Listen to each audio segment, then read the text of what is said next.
नीतीश कुमार ने बीते हफ्ते पाला बदलकर एनडीए के साथ आकर बिहार में खेल कर दिया। अगर आप ऐसा सोच रहे हैं कि बिहार में यह खेल अब खत्म हो गया तो आप गलत सोच रहे हैं, क्योंकि बिहार में अभी खेला होना बाकी है। ऐसा हम नहीं कह रहे, ऐसा खुद बिहार के पूर्व डिप्टी सीएम तेजस्वी यादव का कहना है। सुना था आपने वो बयान जब तेजस्वी ने कहा था खेल तो अब शुरू होगा।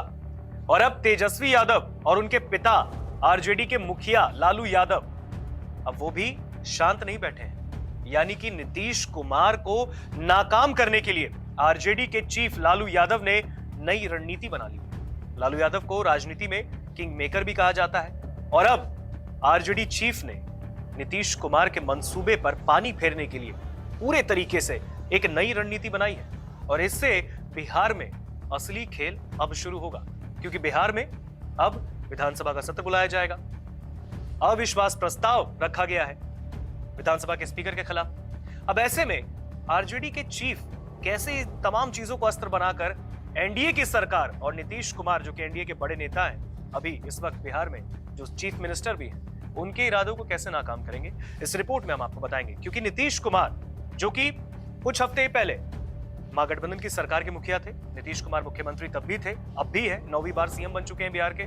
और उस वक्त महागठबंधन के साथ आरजेडी जो उनकी साथी थी, उनके साथ बैठकर भाजपा को केंद्र में नाकाम करने के लिए, प्रदेश में नाकाम करने के लिए नई नई रणनीति बनाई जा रही थी। तब नीतीश कुमार के बयान भी अलग थे।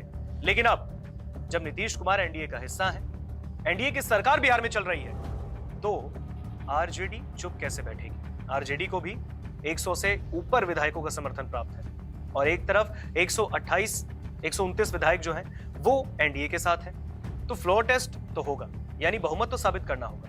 अब ऐसे में अंदरूनी खेल भी चल रहा है बिहार में, यानी कि आरजेडी जेडीयू के कुछ विधायकों से संपर्क में है, सूत्रों का यह भी दावा है। दूसरी ओर हम यानी कि हिंदुस्तानी आवाम मोर्चा के लीडर जीतन राम मांझी, बिहार के पूर्व सीएम, उन्होंने भी अब खोले तौर पर कहना शुरू कर दिया है, साफ तौर पर कहना शुरू कर दिया है कि हमें कैबिनेट में 2 मंत्री पद चाहिए। जब निर्दलीय विधायक को मनचाहा विभाग मिल सकता है तो हमारे पास तो 4 से ज्यादा विधायक हैं, तो हमें 2 मंत्री पद चाहिए।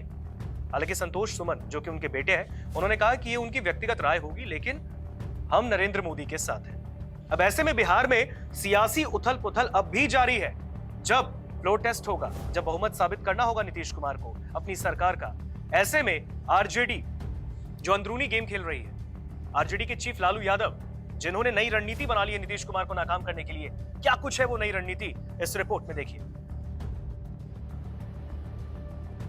आमतौर पर जब गठबंधन टूटता है और नई सरकार बनती है तो विधानसभा के अध्यक्ष स्वतः इस्तीफा दे देते हैं, खासकर तब जरूर जब विरोधी गठबंधन या पार्टी की सरकार बन जाती है।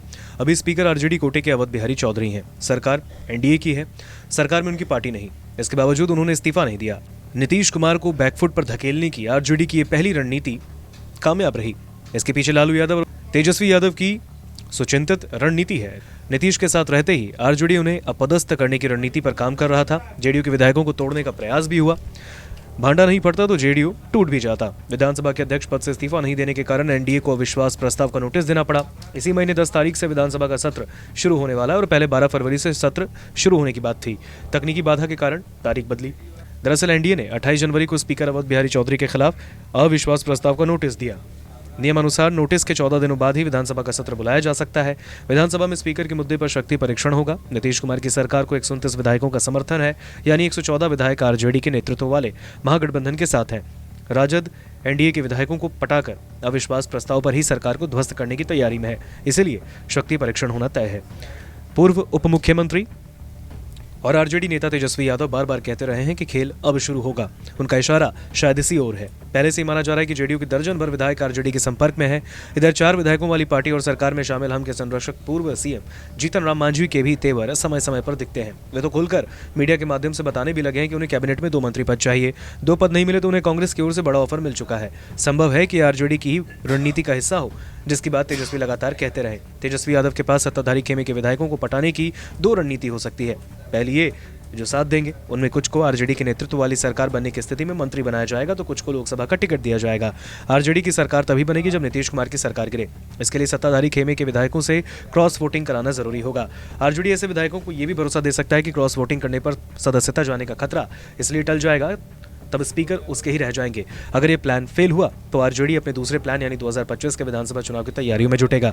लोकसभा का चुनाव आरजेडी की प्राथमिकता लिस्ट में नहीं है। भले कुछ सीटें मिल जाएं, पर आरजेडी का फोकस किसी तरह बिहार की सत्ता पर काबिज होना है।